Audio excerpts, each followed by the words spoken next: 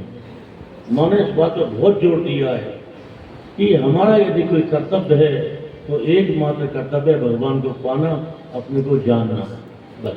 तो हमारा जीवन सार्थक होगा, नहीं तो नहीं। कईयों को कर्तव्य का भूत लगा रहता है, मेरा ये कर्तव्य है, मेरा ये कर्तव्य है, मेरा ये कर्तव्य है, और उसी में करते करते करते प्राण समाप्त हो जाते हैं, शरीर अंत हो जाता है और भटकते रहते हैं। तो माँ कहती है हमारा कोई कर्तव्य को ऐसा मत समझो कि हमारे जीवन इसलिए हुआ है। हमारा जो जीवन है वो भगवान को पाने के लिए है। तो जो भी कर्म करो, कर्तव्य करो, वो भगवत बुद्धि से करो। कल बात आई थी, भगवत बुद्धि से कर्म करो जो भी करना है, लेकिन लक्ष्य एक ही रखो कि हमारा परमात्मा हमारा लक्ष्य है। भगवत प्राप्ति हमको चाहिए, उसी के लिए हमारा यात्रा है, हम यात्री हैं। मंत्राण होने के लिए मंत्र ग्रहण, अक्षर ग्रहण, इसलिए गुरु जैसा बताए उसको उसी तरीका से चलना चाहिए। अपने गुरु का जो निर्देश है अपने को वही मंत्र जपना, वैसी साधना करना, वैसी पूजा पाठ करना, ध्यान करना, गुरु जैसा बताए वैसा चलना चाहिए। ना चले तो दुख पाते हैं, चक्कर खाते हैं, आना जाना पड़ता है, आने जाने का रास्ता खुलता है। इस तरफ आओ मेरे को पाओगे, उस तरफ जाओ चक्कर खाओगे। तो माँ कहती है इधर आओ तो मुझे पालोगे, उधर जाओगे तो चक्कर। उधर मैंने संसार में मनुष्य का कर्तव्य है साधन भजन करके शांत होके गुरु का उपदेश मानकर चले, गुरु का उपदेश मानकर चले। देखो माँ की वाणी है, ये भगवान की वाणी है, स्वयं भगवान बोल रहे हैं ये बात। मनुष्य का कर्तव्य है नित्य क्रिया करना, बिना क्रिया रहो नहीं, भगवत क्रिया, भगवान के लिए क्रिया। कुछ देर रुक करके माँ पुनः कहने लगी, मनुष्य जन्म पाके, मनुष्य जन्म जो है वो बड़ा दुर्लभ कहा जाता है। इसी जन्म पाके मनुष्य का कर्तव्य है, जो भगवान ने सुंदर तरीके से रास्ता रखा है, अपने में अपने जो है अपने को पाने के लिए उसी तरीका ले ले। उसी तरीका ना ले तो जैसा दुख और सुख हमारे बीच में रहा ना, दुर्गति दुर्बुद्धि, भगवान हमारे में नहीं है, ऐसी बुद्धि रहे तो दुर्बोध होगा, इसमें दुर्गति होता है। भगवान को अपने से अलग मत समझो, क्योंकि जगत में आए ना, इसलिए जो क्रिया रखा, तुमको जो क्रिया रखा भगवान ने, उसी क्रिया करने से तुम जन्म जन्म का सारा पाप धो जाता है, सफाई हो जाता है। तपस्या करो, ताप सहन करो भगवान के लिए, तपस्या रखा, साधन रखा, इसीलिए नियम से साधना करनी चाहिए। और बोझ भी रखा है, ऐसा कर्म करेंगे तो बुरा होगा, ऐसा कर्म करेंगे तो भला होगा, ये भी तो तुम्हारे अंदर में बोझ है ना, हर कोई जानता है। अच्छा क्या है बुरा क्या है सब जानते हैं, लेकिन अपने संस्कारों के वशीभूत होकर के जो नहीं करना चाहिए वो कर बैठती है। तो हमको संस्कारों के अधीन नहीं होना, भगवान से प्रार्थना करना, हमको भगवान ऐसे बुरे संस्कार से मुक्त करो। दिल से प्रार्थना होगी जरूर सुनेंगे। इन पशु पक्षी में तो ऐसा नहीं है ना, समझा है ना, इस ढंग का नहीं है, इसलिए ये बात होते हैं। पशु पक्षियों को बुरे अच्छे ज्ञान नहीं होता, मनुष्य को तो होता है ना। तो तुमको जो कर्म दिया है वो तुमको इच्छा अनिच्छा करने से सफल होगा, तो वो कर्म करना चाहिए। ना करोगे दुर्भोग भोगोगे, तो समझते हुए भी दुष्कर्म करोगे तो दुर्भोग भोगोगे, ये बात है। जानते हुए भी कर्म करोगे तो दुर्गति होगा। जन्म जन्म का पाप जो रहा है उसका फल ही तुमको दुख के रूप में मिल रहा है। हमारे जीवन में कोई दुख आता है तो समझ लेना हमें किसी पाप कर्म का फल है। इस जन्म में नहीं किया तो किसी और जन्म में किया होगा। लेकिन दुख आता है मतलब पाप, और सुख आता है मतलब पुण्य। उसी से तुम्हारे मन में जो खराब बात आता है, खराब कर्म करने का, इससे तुमको समझना चाहिए। ये तो हमारा बुरा अभ्यास पड़ा है, अभ्यास से आदत से हमको ये आ जाता है। तो इसलिए ख्याल करना चाहिए, हमको ऐसा सुंदर अभ्यास आदत करना चाहिए जिससे वो भाव ना आए जो भगवान से दूर करते हैं। इस तरह का भाव ना आए, इसलिए सत्कर्म, शुद्ध कर्म, सत्संग, ये सब सपरिवार सत्संग में बैठना, संयम करना, इसलिए ये तरीका रखा है। अगला प्रश्न, ऐसा कहा जाता है कि मनुष्य जन्म ईश्वर प्राप्ति के लिए है, क्या भगवान का दर्शन संभव है? क्या भगवान मिल सकते हैं, उनका अनुभव हो सकता है? तो माँ कहती हैं शास्त्र में रखा है, और जो महाजन है वह प्रत्यक्ष प्रमाण, ये महाजन बैठे, ये प्रत्यक्ष प्रमाण। तो जो महाजन है, महापुरुष है, वह प्रत्यक्ष प्रमाण। जरूर संभव, जरूर संभव, भगवान का दर्शन हो सकता है, भगवान को पाया जा सकता है। माँ कह रही जरूर संभव है। ये मनुष्य जन्म दुर्लभ, बड़े चक्कर खा के ये मनुष्य जन्म पाते हैं।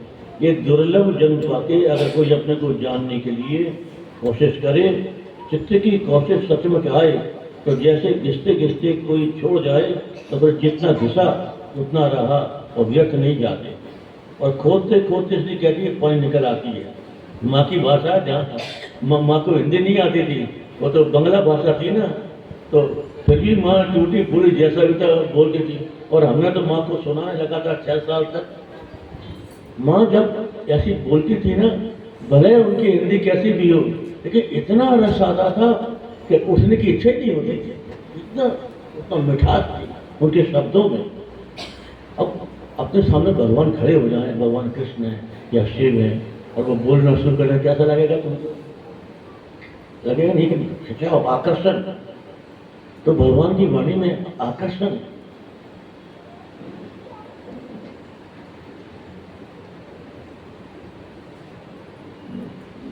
एक बार याद आ गई, वो हमने स्वामी निर्वाणानंद जी महाराज थे, माँ के शिष्य, माँ के जन्मोत्सव में वही पूजा करते थे। तो एक बार हम उनसे मिलने गए माँ का शरीर छूटने के बाद। तो उनसे पूछा आपका कोई संस्मरण सुनाइए माँ का। अब बोले क्या सुनाए, हमारे पास तो बहुत संस्मरण है, लेकिन उन्होंने एक घटना बताई। माँ के आश्रम में यदि किसी भी चीज का अभाव हो तो माँ ने अपने सब शिष्यों को ये आदेश दे रखा था कि किसी से कुछ मांगना नहीं। नमक भी नहीं है तो ये नहीं बोला कि नमक ले आओ, सख्त मना था, किसी से कुछ मांगना नहीं। तो बोले क्या हुआ, और संग्रह तो होता नहीं था। माँ के पास जो भी आता था माँ तत्काल उसको बांट देती, लुटा देती। अब संग्रह नहीं होता था माँ के। तो बोले हम माँ बैठी थी 11 दिन में और मकान का कोई मरम्मत का काम चल रहा था, पैसा नहीं था। तो अचानक कोई भक्त आया तो 10,000 रुपये दे दिया कि अपनी मरम्मत करा लेना। तो बोले वो मैंने 10,000 रुपये संभाल कर रखे थे। इतने में माँ के पास एक गरीब ब्राह्मण आया, बोला माँ भाई कन्या की शादी है, मेरे पास पैसा बिल्कुल नहीं है। अच्छा तुम्हारा कन्या का बेटी का शादी है, अच्छा निर्माण वो जो रुपये आया था उसको दे दो। अब मैं तो बड़ी असमंजस में, अब माँ कह रही है देना ही पड़ेगा और बहुत इसके लिए आया, ये तो क्या बात। माँ ने सोचा भी नहीं कि इसकी बड़ी मुश्किल तो आया है, बस देता। खैर माँ की आज्ञा थी तो बोले मैंने वो 10,000 जैसे थे वैसे वैसे उठाकर ब्राह्मण को दे दिए। ब्राह्मण चला गया। तो बोले माँ ने बुलाया मेरे पास और मेरे को तमाचा मारा। बोले तेरे को अभी माँ में विश्वास नहीं है कि मेरे में अभी संदेह है। माँ का जगत जननी है, उनके पास क्या कमी है। जब संकल्प तब तत्काल आ जाएगा, पता नहीं कौन दे जाएगा। तो तेरे को विश्वास नहीं है, तूने जो है सोचना पड़ा तेरे को बात क्या दूं कि नहीं दूं। ये माँ की बात। तो पता नहीं क्या बात आ गई, याद आ गई हम लोग। तो ये संस्मरण ने सुनाया। तो ऐसे ही माँ के जीवन की बहुत घटना है और हम भी देखते हैं जब से आश्रम बनना शुरू हुआ है, यहाँ का आश्रम ओंकारेश्वर का आश्रम, हमारे पास कोई पैसा नहीं था, बिल्कुल नहीं था। मजदूर काम कर रहा है और शाम को 5 बजे वो हमसे मजदूरी मांगेगा, हमारे पास मजदूरी देने के लिए पैसा नहीं है, लेकिन मजदूर तो लगा दिया। और अचानक जब मजदूर आता है पैसे मांगने, उसी समय कोई भक्त आता है, अब वो उनके सामने ही मांगता है तो बाबा मैं देता हूँ, कहाँ दे। ऐसे ऐसा कई बार हमारे साथ घटना घटी है। ओंकारेश्वर में हॉस्टल बना था बच्चों छात्रों के लिए। तो हमने इंजीनियर बुलाया, हमने पूछा भाई इसमें हॉस्टल बनाने कितना खर्चा आएगा। तो उसने पूरा एस्टिमेट बनाया कमरों का, बोले 10 लाख का खर्चा आया। अब 10 लाख का खर्चा कहाँ से करेंगे। चलो माँ की जो इच्छा अगर माँ को बनाना होगी, आप विश्वास नहीं करेंगे, अगले दिन चमत्कार घटता है। फौरन से 10 लाख का चेक हमारे पास आता है विदेश से, जिसको हम जानते ही नहीं है कि चेक कहाँ से आ गया, कैसे आ गया। ये माँ की लीला है, बहुत विचित्र है। माँ ने हमने माँ के जीवन में बहुत चमत्कार देखे। तो माँ, तभी तो हम कहते हैं माँ भगवान है, कोई सामान्य नहीं है, वो तो साक्षात जगदम्बा है। और भगवान जब भी अवतार लेते हैं तो अपने को छुपा कर लेते हैं। योग माया समावेश आता है ना, अपने को छुपा कर लेते हैं। पहचान वही पहचान सकता है जिसके वो पहचान कराना चाहें, दूसरा तो सामान्य ही समझेगा।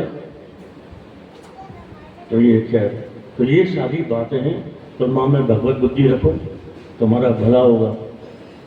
माँ को सामान्य मत समझना, साक्षात जगदम्बा है, भगवान है। अब हमने अपने जीवन की तुमको घटना बताई थी ना, हमने तो माँ का नाम भी नहीं सुना था, एक किताब भी नहीं पढ़ी थी। हम कनकल पहुँच गए और माँ के आश्रम में, और माँ बैठी है। माँ जन्मोत्सव की बात है, सन 76 की। और मंच पर साधु महात्मा मंडलेश्वर बैठे हैं, माँ भी बैठी हैं। तो जैसे ही हमने माँ को देखा पहली बार और हमको आंसू आने लगे और मन के सारे विचार रुक गए और मन में एक ही भाव कि साक्षात भगवान इनका अवतार हुआ जीवों के उद्धार के लिए। ऑटोमेटिक माँ साक्षात भगवान इनका अवतरण हुआ है, जीवों के उद्धार करने के लिए आई है। अब बताओ, अब हम कैसे विश्वास ना करें कि माँ भगवान नहीं है? कैसे कहे बात? बिना पढ़े बिना सुने ऐसी कैसे हो सकता है कि अपने आप भगवत बुद्धि हो जाके भगवान है? मतलब यही है कि माँ ने अपनी परिचय दे दिया हमको कि हाँ मैं भगवान हूँ। तो इसलिए हम पूरे दम से कहते हैं कि नहीं माँ भगवान है, कोई शंका नहीं है इस बात में, रंग से मात्र शंका नहीं है। और जो ऐसा सोचता है उसने माँ को पहचाना नहीं, उसको भी माँ की कृपा नहीं मिली। माँ की यदि कृपा मिल जाएगी तो ये कहना ही पड़ेगा कि माँ वही है, परम तत्व सच्चिदानंद स्वरूप। और माँ के आश्रम में मैं एक विचित्र बात और देखी कि माँ के यहाँ भागवत कथा जरूर होती थी। माँ जब भी होती तो भागवत सप्ताह जरूर होता और यज्ञ होता और अखंड कीर्तन होता। चैतन्य महाप्रभु की जो परंपरा है अखंड संकीर्तन की, माँ को बीच में रख लेते फोटो और भक्त लोग पूरी रात कीर्तन करते। श्री कृष्ण चैतन्य प्रभु नित्यानंद, हरे कृष्ण हरे राम राधे गोविंदा, या हरे राम राम राम हरे हरे, पूरा चलता है। तो पूजा पाठ भी चल रहा है, भागवत सप्ताह भी चल रहा है, नाम संकीर्तन भी चल रहा है, लेकिन इन सबके बीच एक विशेष बात ये देखी कि माँ का चाहे जन्मोत्सव हो या संयम सप्ताह हो या फिर दुर्गा पूजा हो, माँ के यहाँ जो प्रवचन होते थे वो केवल वेदांत पर ही होते थे। ये विचित्र बात है। हमको बड़ा आश्चर्य होता था कि ये क्या है। जब प्रवचन के साधु माता मंडले सर मैंने सन्यासी दशनामी सन्यास शब्द आया था और वेदांत पर प्रवचन करता, तो देखो तो मतलब ये हुआ इसका कि माँ सर्वांगीण विकास चाहती थी कि शरीर से भी शुद्ध कर्म हो, मन भी तुम्हारा भगवान में लगा रहे, लेकिन बुद्धि में तुम्हारे आत्मज्ञान की प्रतिष्ठा हो। तुम्हारी बुद्धि जो है वो ज्ञान धारण करे कि मैं आत्मा हूँ, मैं परमात्मा, मैं ब्रह्म हूँ। ऐसी जो ब्रह्म बुद्धि है वो तुम्हारे भीतर पैदा हो जाए, इसलिए माँ वेदांत का ही सत्संग करते थे। ये बात बोलिए श्री श्री आनंद माँ ठीक है। वो सब हमको जब माँ की बात याद आती है ना तो सब हमारी पुरानी बातें याद आ जाती है। चलो अब आगे बढ़ते हैं। हो गया क्या? हाँ इसको पूरा कर लें। हाँ जरूर संभव नहीं तो अगर प्यास हो जहाँ भगवत प्राप्ति के बिना हमारा रहा नहीं जाता, भगवत प्राप्ति हमको चाहिए, तो आग जलती है और जो जलने वाले जल जाते हैं, जलने वाले गल जाते हैं। क्या होते हैं पीछे? अपने भगवान बिना और कुछ नहीं देखते हैं, एक भगवान ही है। एक ही तो है ना, भगवान ही तो है ना। और मुक्ति के लिए कौशल साधन भजन करना, गुरु धारण करना, शिक्षा लेना, आवरण है, पर्दा है, वो हटाने के लिए। मतलब जो भी साधना है वो पर्दा हटाने के लिए है, लेकिन कोई कार्य से भगवत प्रकाश होगा ये बात नहीं है। अगर कहते हैं फिर तो कर्माधीन हो जाएगा, हमारे कर्म से भगवान नहीं मिलेंगे, वो कर्माधीन थोड़ी बनेंगे। भगवान कर्माधीन नहीं है, अपने कर्म आप ही सच करा, शिष्य रूप में भी वही है। देखो माँ क्या कर, गुरु रूप में तो है ये, शिष्य रूप में भी वही है। अपने पर्दा लगाते हैं और अपने को हटाते हैं। अब देखो हमारे मंदिर में पुजारी पर्दा लगाता है और वही हटाता है। अब भगवान थोड़ी लगाते हटाते हैं, भगवान तो अपने साथ प्रगट है, लेकिन पुजारी आवरण ले लेता है, अब पुजारी पर्दा हटा देता है। इसलिए ये बात होते हैं कि मनुष्य जन्म पाया बड़ा दुर्लभ, ये शरीर पाके ये मनुष्य शरीर में भगवान लाभ होते हैं। अगर स्थिति आए तो जरूर यही बात है, स्थिति आने के लिए बिल्कुल रात दिन 24 घंटा भगवान सिवाय और चिंतन नहीं करना। कभी ऐसा समय आ जाएंगे कि पर्दा हट गया, बस प्रकाश होगा, ये बात है। श्री श्री आनंदमयी माँ की माँ की वाणी को आज विराम, आगे कल। अभी अपन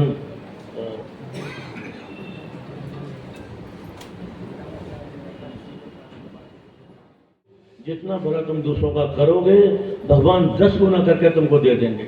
इसलिए भला करने से कभी मत चूकना, हमेशा दूसरों को अपना दिल बड़ा बनाओ। अभी हमारे जय ब्रह्मचारी जी कह रहे थे ना, अपना दिल बड़ा बनाओ, भगवान जैसा दिल रखो, मां जैसा दिल रखो, सब लौटा दो, 10 गुना होकर तुम्हारे पास वापस आ जाएगा। कंजूसी करनी ही नहीं। सर्वे भवन्तु सुखिनः, सर्वे सन्तु निरामया, सर्वे भद्राणि पश्यन्तु, मा कश्चित् दुःखभाग् भवेत्। सभी सुखी होवे सदा, होवे सभी निरोग, सबका ही कल्याण हो, किसी को नहीं दुख हो। ओम पूर्णमदः पूर्णमिदं पूर्णात् पूर्णमुदच्यते, पूर्णस्य पूर्णमादाय पूर्णमेवावशिष्यते। ओम शांति शांति शांति। हरि ओम तत्सत्। जय श्री श्री अन्नमयी मात की जय। जय श्री बालकृष्ण गोपाल की जय। जय श्री काली मैया की जय। जय श्री ओंकारेश्वर महादेव की जय। जय श्री वैष्णो देवी मैया की जय। जय श्री हनुमान जी महाराज की जय। जय श्री भैरव जी महाराज की जय। जय श्री दुर्गा मैया की जय। जय श्री हनुमान जी महाराज की जय। अभी जिस दिन जय ब्रह्मचारी जी ने प्रवचन किया तो प्रवचन करने के पहले उन्होंने प्रणाम किया। बोले इस स्थान में जितने देवी देवता हैं सबको मेरा नमन। देखो सिखाते हैं, मतलब जो देवी देवता आश्रम में बैठे हैं कोई पत्थर की मूर्तियां नहीं बैठी हैं, वो साक्षात भगवान है, इसलिए तो उन्हें प्रणाम किया। सबको प्रणाम। ये हाँ, और क्या बोल रहे थे? ओम शांति शांति शांति। धर्म की जय, अधर्म का नाश हो, प्राणियों में विश्व का कल्याण हो, गौ माता की, गंगा मैया की जय हो, मैया की जय हो, सत्य सनातन धर्म की जय हो, सत्य सनातन धर्म की जय हो। ओम नमः पार्वती पते, हर हर महादेव। आज की आनंद की जय। सब संत महापुरुषों की जय। सद्गुरुदेव भगवान की जय।